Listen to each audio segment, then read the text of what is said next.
Hi, I'm Dr. Dave Janda. Welcome back to Operation Freedom Briefings. The goal of these briefings in my weekly radio show, Operation Freedom, is to provide you information the bought-off, lamestream, fake media does not touch.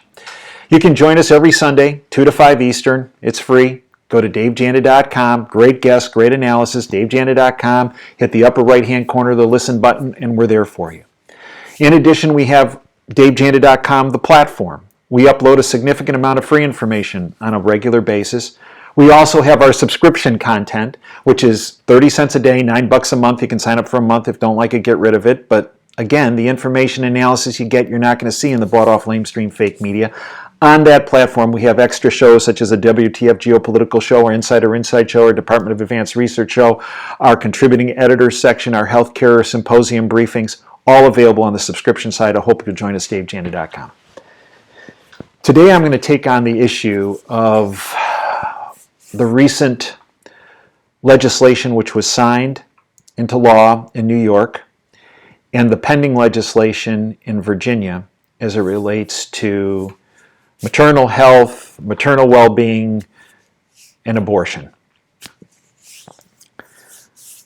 This is a very difficult topic for every one of us.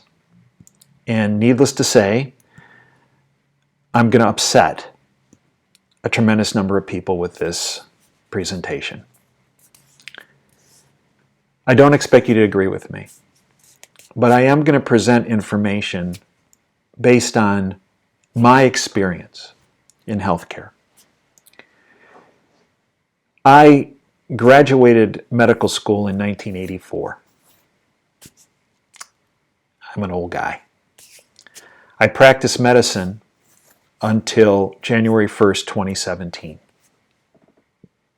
I retired because I felt with the implementation of many of the protocols and along with the emphasis on electronic medical records that could be funneled into the government, where the government could have 24/7 access to a patient's records, I felt that I could not play under those rules. And I retired. I informed my partners in 2014 that on January 1st, 2017, knowing the legislation, being a healthcare policy analyst, that it was time for me to step away. Now, I'm an old guy, and I had the luxury, if you will, of saying, I'm done. My kids are older. I don't have a young family. I don't live extravagantly. And I could no longer participate in a healthcare delivery system whose foundation was Obamacare, and I decided I was going to fight it from a different venue, the venue being my radio show, Operation Freedom, and our platform, davejanda.com, and this YouTube channel, Operation Freedom. When we become a physician, we take an oath to do no harm. In my career, I tried to extend that oath by focusing on prevention in my research. Published a significant number of studies, wrote a book, The Awakening of a Surgeon, which was featured on the Oprah Winfrey Show, which focused on prevention and how the most cost-effective means of cutting healthcare costs and the most humane way is to prevent healthcare need by focusing on wellness initiatives, safety initiatives, the well-being of individuals, so they don't have to use the healthcare system. They don't have to go to the doctor. They don't have to go to the hospital. They don't have to take medications. Prevent healthcare need. Now, there isn't an emphasis on it in medical school or residency programs or in research facilities because, and I could give you a lot of diplomatic answers, but you know me by now, I'm not a diplomat. There's no money in prevention. The focus of my research was on the prevention of injuries, in particular the prevention of injuries in children. Just one of our studies, according to the federal government, has led to the prevention of about 1.7 million people from being injured, prevented them from being injured every year, with a savings of $2 billion in healthcare costs. And in that one study, We spent $1,000 once. So it would be hypocritical for me to speak about preventing injuries and not address this legislation in New York and Virginia. Let's go back to January 22nd, 1973. Roe v. Wade was the case in which the United States Supreme Court on January 22nd, 1973, in a 7-2 ruling, that unduly restrictive state regulation of abortion is, unconstitutional. In a majority opinion written by Justice Harry A. Blackmun, the court held that a set of Texas statutes criminalizing abortion in most instances violated a woman's constitutional right of privacy, which it found to be implicit in the liberty guarantee of the Due Process Clause of the 14th Amendment of the Constitution. Quote, "Nor shall any state deprive any person of life, liberty, or property without due process of law." End quote. A tremendous number of people disagree with that opinion. A tremendous number of people agree with the opinion. I get it. But it's the law of the land, like it or not. The case began in 1970 when Jane Roe, because most folks don't know the history of this. The case began in 1970 when Jane Roe, a fictional name used to protect the identity of the plaintiff, who ultimately became known as Norma McCorvey, instituted federal action against Henry Wade, the district attorney of Dallas County, Texas, where Roe resided. The Supreme Court disagreed with Roe's assertion of an absolute right to terminate pregnancy in any way and at any time, and attempted to balance a woman's right of privacy with a state's interest in regulating abortion. The court placed the point after which a state's compelling interest in the pregnant woman's health would allow it to regulate abortion, quote, "at approximately the end of the first trimester," end quote, of pregnancy, 12 weeks. With regard to the fetus, the court located that point of, quote, "capability of meaningful life outside the mother's womb," end quote, or viability. Now, since 1973, states have gone through multiple cases and laws. If you take a wide sweep of the states, on average, most states allow abortion up to 20 weeks. And some up to 26 weeks, some up to 28 weeks, some there's no restriction. But the majority are well within 20 weeks. My concern is the New York law and the Virginia law, pending, do not take into account the advances that have occurred in medicine from 1973 as it relates to maternal care and neonatal care. In my opinion, those advances have been substantial. And in my opinion, the legislation in both of those states is blind and ignores the gains as it relates to the maternal, if you will, the maternal care that can now be delivered when there are complications in a pregnancy, and the care that can be given to a premature infant.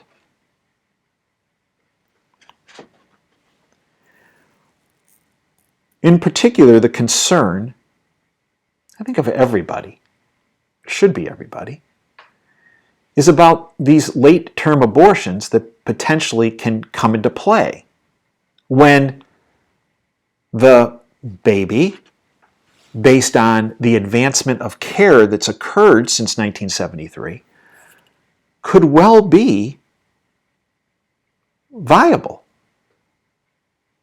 and is viable. In fact, I did some research on this. 13% of Americans believe abortions should be legal during the third trimester, which means 87% of Americans believe abortion should not occur during the third trimester. One of the huge issues I've had for many years is the lack of focus on adoption. There are millions of Americans that want to adopt a child, yet they're unable to because of the cost, the bureaucracy, the time it takes, what people are put through. Yes, we want to make sure that these individuals would be good parents, loving parents to this baby through adoption. But the emphasis on adoption is sorely lacking in our country. When I look at the number of Americans that are stymied in their process in the United States and have to go to foreign countries to adopt a child, is staggering. It should not occur.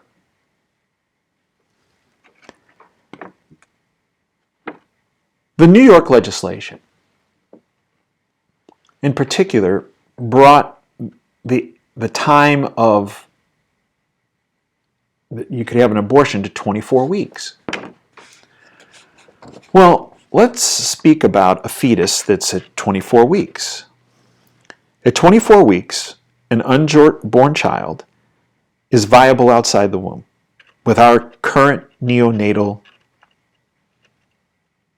advancements. The child has a fully formed face and has developed a neurologic system that can experience pain.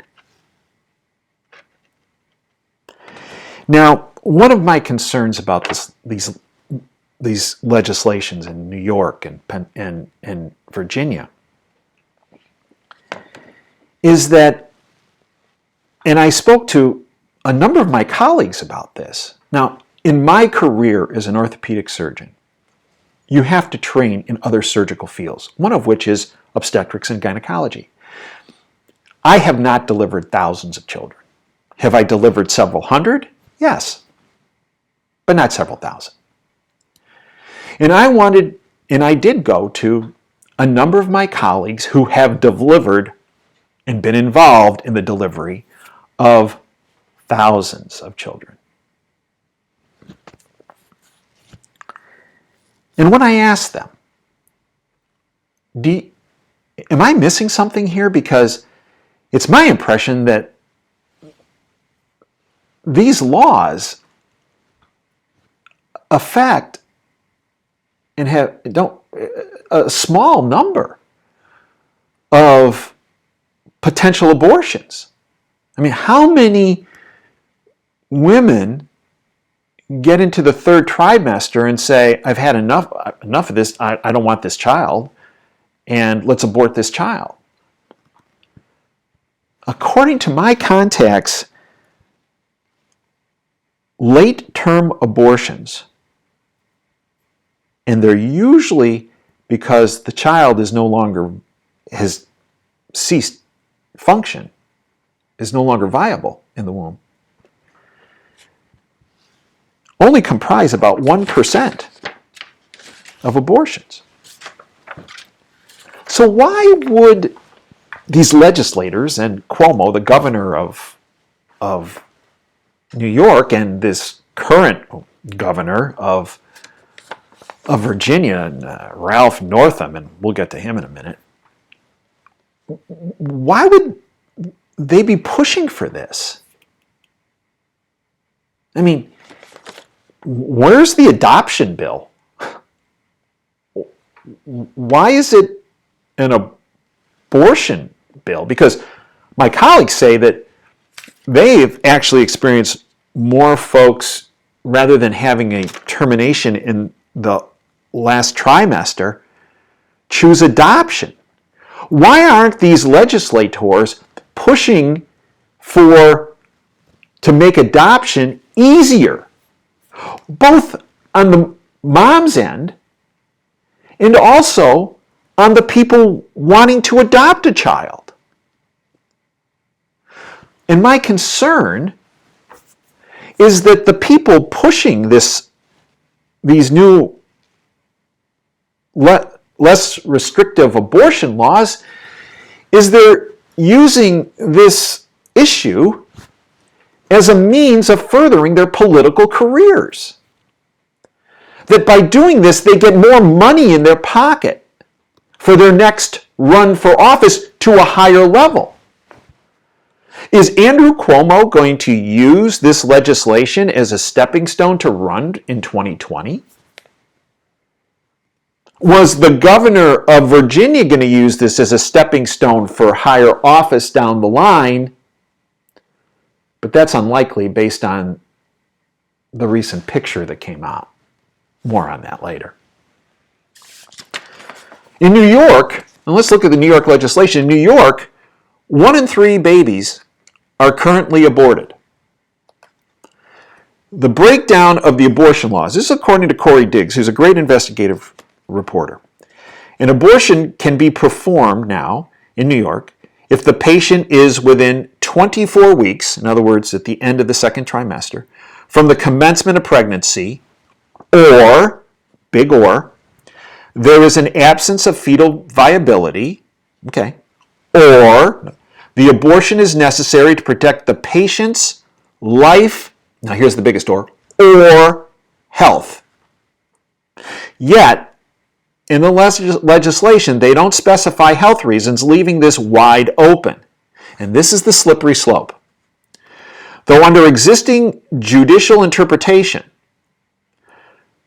the mother's emotional well-being is likely included. Therefore, a woman can have an abortion in her 3rd trimester now in New York, providing she convince her practitioner or nurse that it's necessary.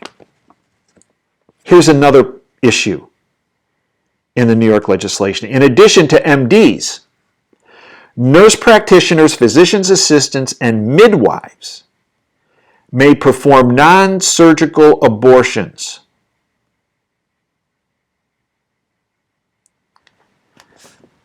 Look, that's a concern. To me, that's a concern.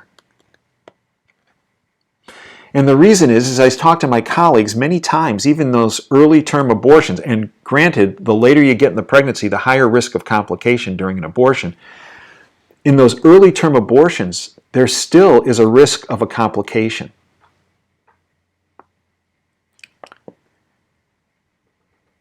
And for the first 12 weeks, according to this legislation, the procedure doesn't have to be done in a hospital. Well, if we're really looking out for the welfare of the mom,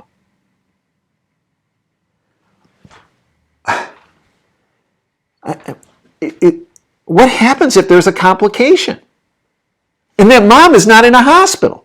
And it's been done by a practitioner who learned the technique as a physician's assistant, a nurse practitioner, or a midwife, but doesn't know how to solve the complication.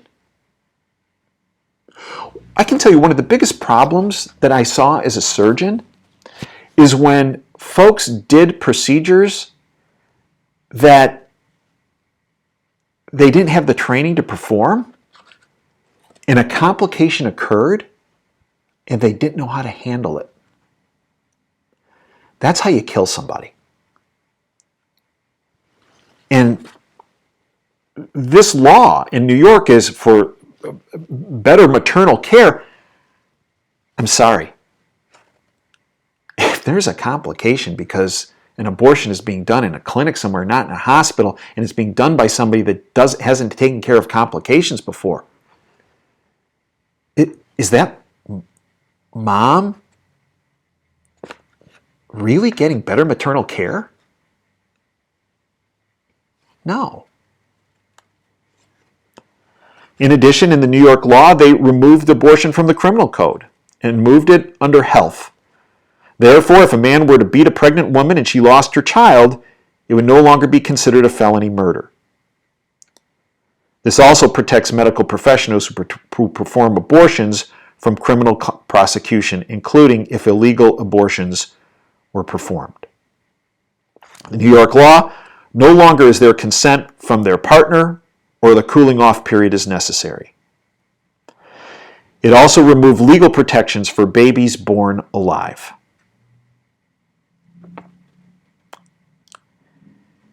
But this now brings me to Virginia.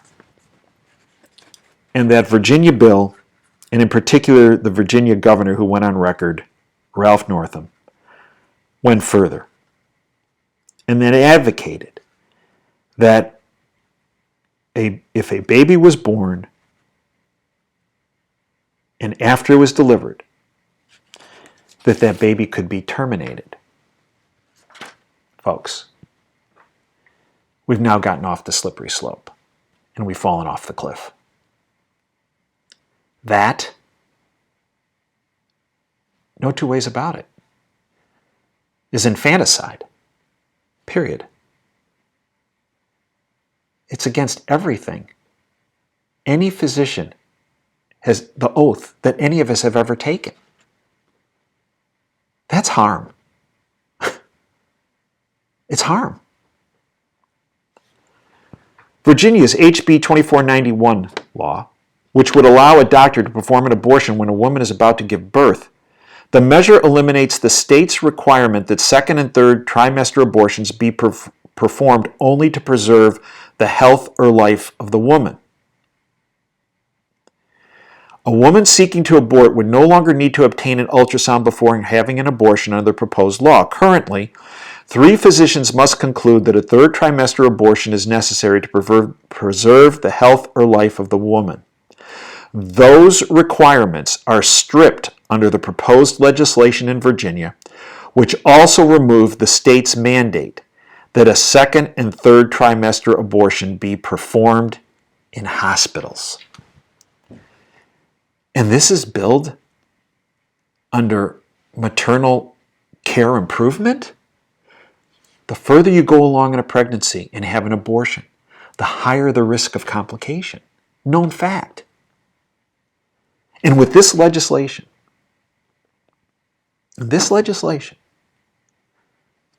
you can have a third-term abortion in a clinic somewhere with a much higher rate of complication. Talk about life and health of the mother. This is a direct quote from the current governor, Ralph Northam, who, by the way, is a pediatrician. This guy didn't take the same oath I did, or tens of thousands of my colleagues did. Quote, now listen, this is his words. Quote, if a mother is in labor, I can tell you exactly what would happen. The infant would be delivered. The infant would be kept comfortable.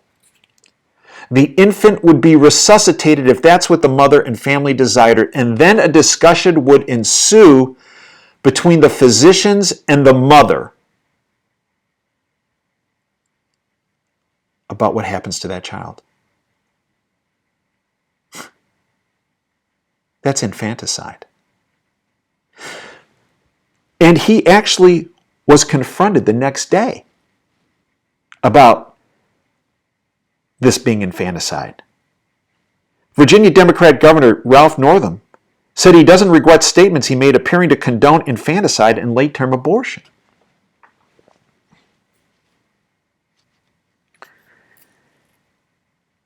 This guy's judgment is beyond off. I believe it's non-existent. And frankly, he has a track record of having judgment that is non-existent. This guy shouldn't be a governor of a state, and he surely should not be put in the be involved in the care of other people's lives. As I mentioned, this guy is a pediatrician.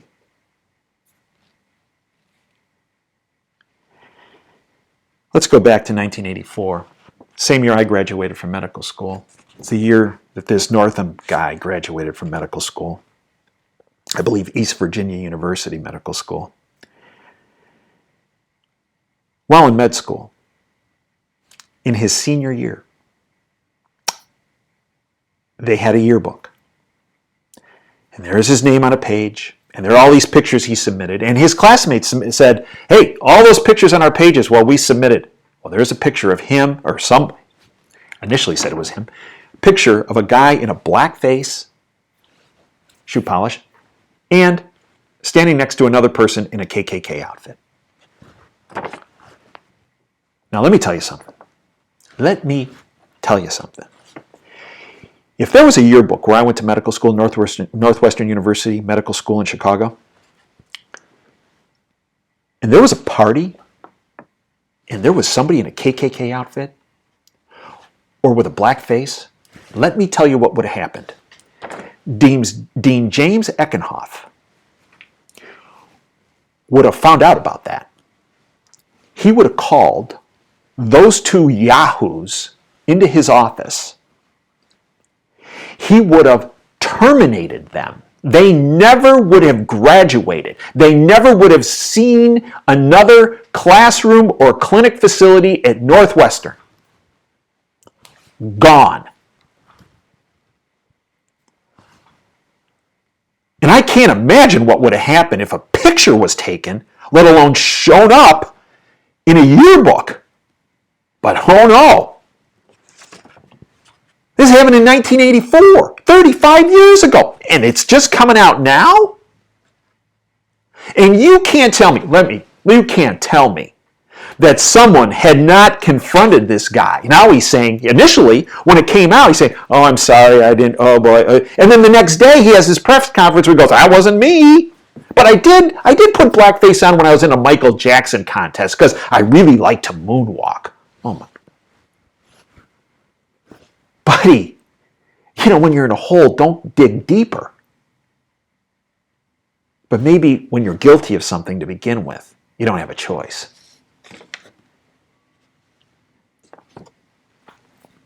Look, when that picture was taken, he was in his last year of medical school. In your first year of medical school, you take an anatomy class, and here's what you find out. When you cut through those 2 little millimeters of skin, not even 2 millimeters, 1 millimeter skin, guess what? When you're in a cadaver lab, in an anatomy lab, guess what? Everybody is gray. Everybody is tan.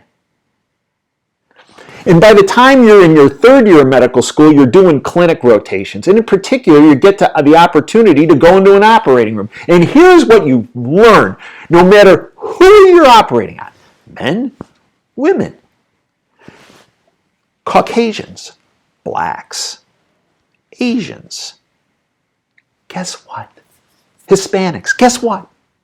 When you cut through the skin, guess what? We're all pink. Every one of us. Pink. Anyone who's in their 4th year of medical school and is putting blackface on and standing next to KKK people or was even at a party with that, I can't imagine. My classmates at Northwestern, if 2 people would have shown up like that, in addition to being immediately thrown into Lake Michigan, I can't imagine anybody being allowed into the classroom or the clinics the next day. Could be that Dean Eckenhoff wouldn't even have to get involved, I mentioned earlier.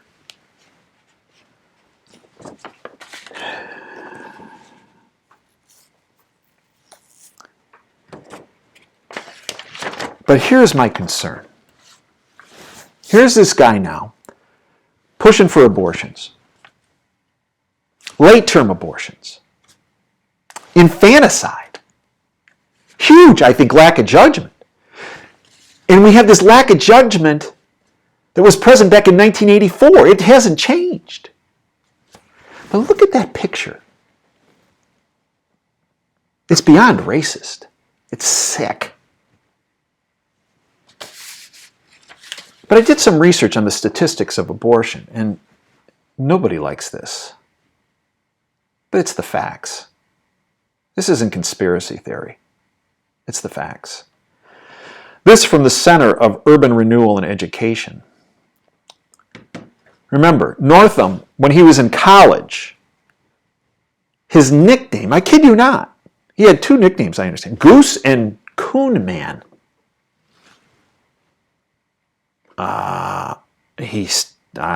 Was it because he was a Davy Crockett fan and wore a raccoon hat? There's no pictures of that around. That was before 1984. 1984, we have this picture that he initially said he was in. Now he said, well, I really can't remember. But I do remember putting shoe polish on my face. And interesting, my wife picked this up. He said, well, I knew shoe polish is hard to get off your face, so I just put it under my eyes. Well, wait a minute. Whoa! If this is the first time, it's my wife, if this is why I lose every argument with her. Wait, if this is the first time you ever did the shoe polish thing when you did the Michael Jackson thing, which was after that picture in 1984, how did you know that putting shoe polish underneath your eyes was hard to come off? Unless you had done it before.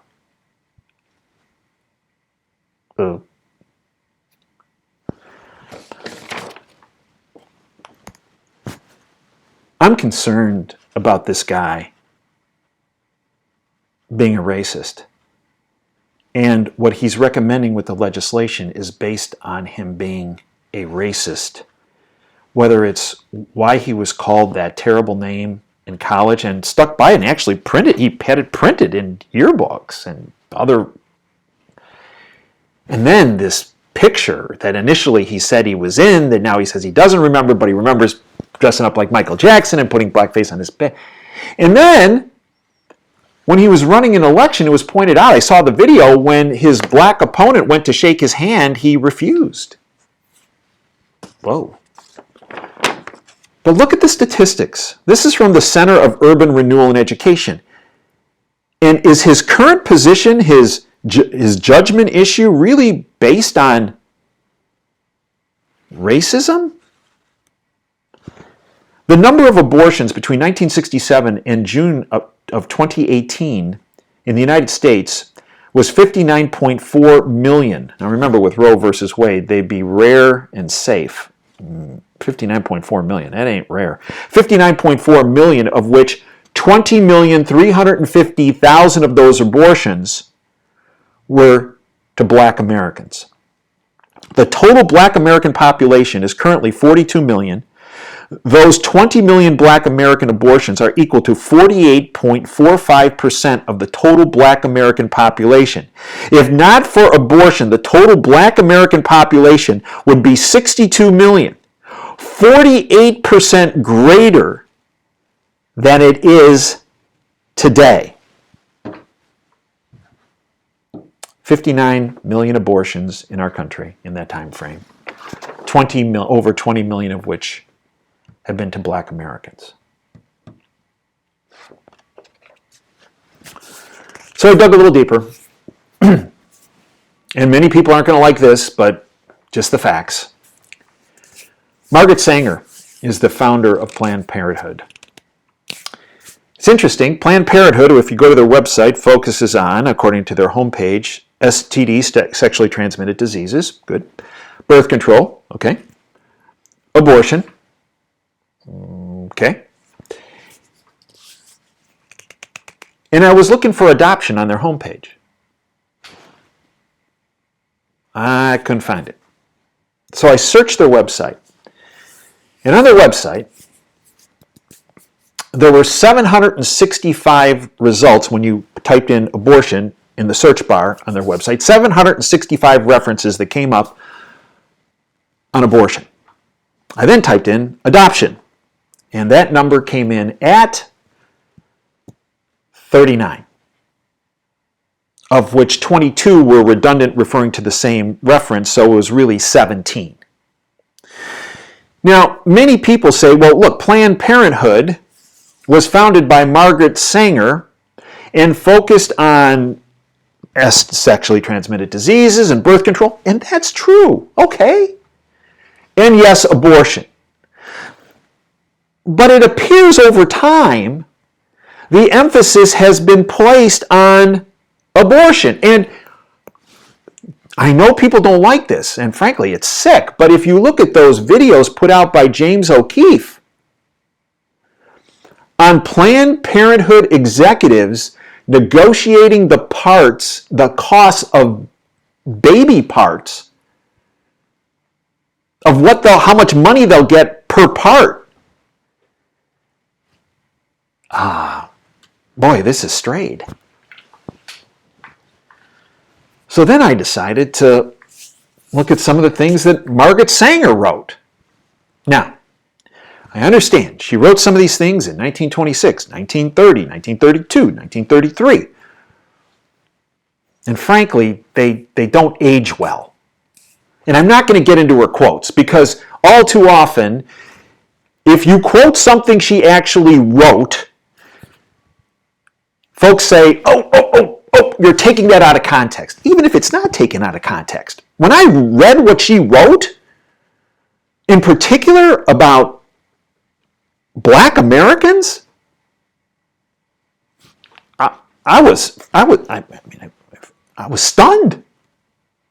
I mean, I had heard these things. I had seen some references, but it always seemed counterbalanced with, this is out of context, is really what. But I never really, unfortunately, I should have, I hadn't taken the time to research it. And when I researched it, I really didn't like what she actually wrote. But okay, let's say it's a context thing from the 1920s, 1930s. But in her autobiography, and this is a problem, she gave a speech where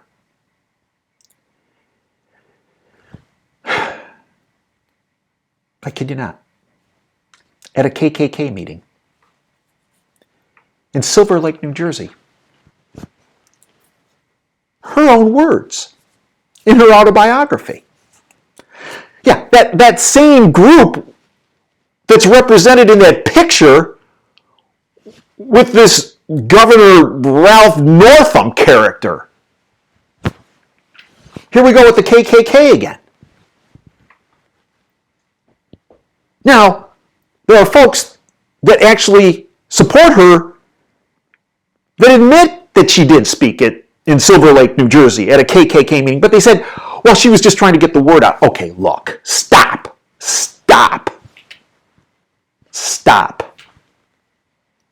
I have lectured around our country for many years as a public speaker. I've asked to be present actually around the world at certain events when it comes to healthcare policy and prevention. And I have never, would I ever accept an invitation to spread the word of prevention at a KKK meeting.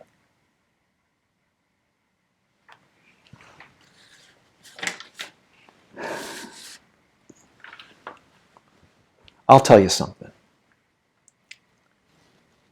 In my 36 years from when I started medical school to when I retired, every day was fulfilling. Some days, as you know, in your work, life's work, some days are more fulfilling than others. But some of the most fulfilling days in my life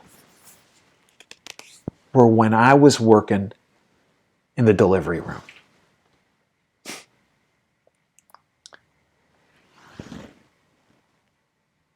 I'm fortunate that there were very few deliveries that didn't go as planned.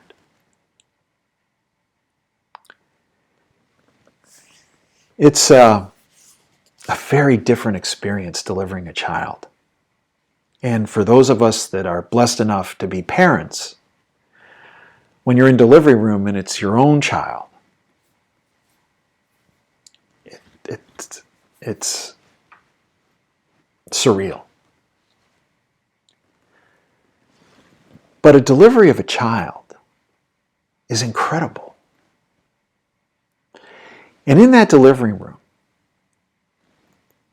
the majority of deliveries I was involved with, the parents, although back when I was delivering kids, the dad having this huge video camera banging into your head wasn't exactly fun.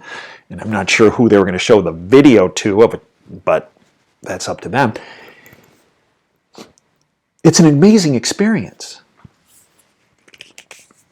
And to watch those parents and the love they have for that baby,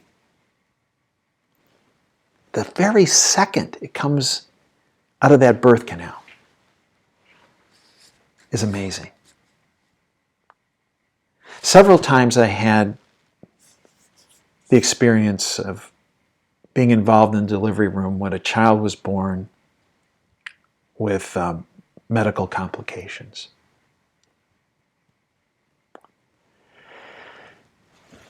Those parents, it was amazing, didn't love that child less. They embraced that child as though that child had 10 fingers and 10 toes, even though in several instances those children didn't.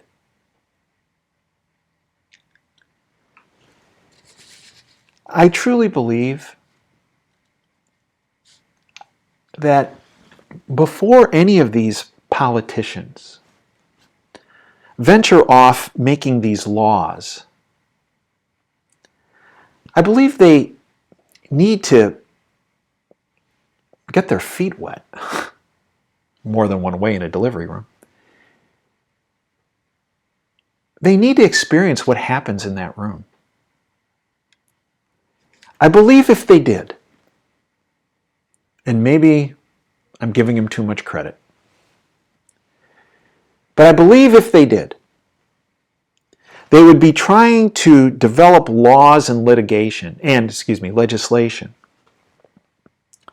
that focuses on adoption and not abortion. One of the misnomers that my colleagues have taught me over the years is that many people believe abortion ends in that room. It doesn't. It doesn't. We want to look out for the welfare of the baby and also the mom.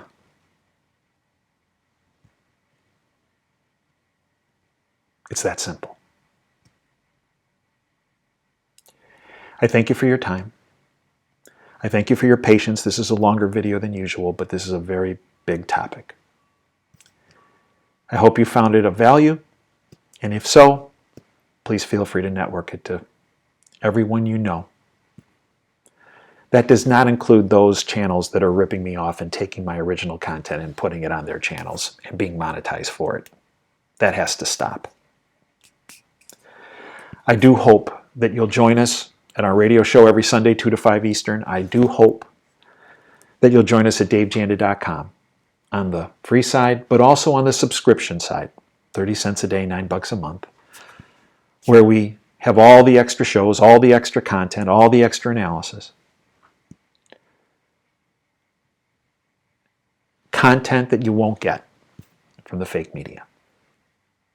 I thank you for your time. And as we sign off every segment, this is Dave Janda signing off. Dream big and dare to fail.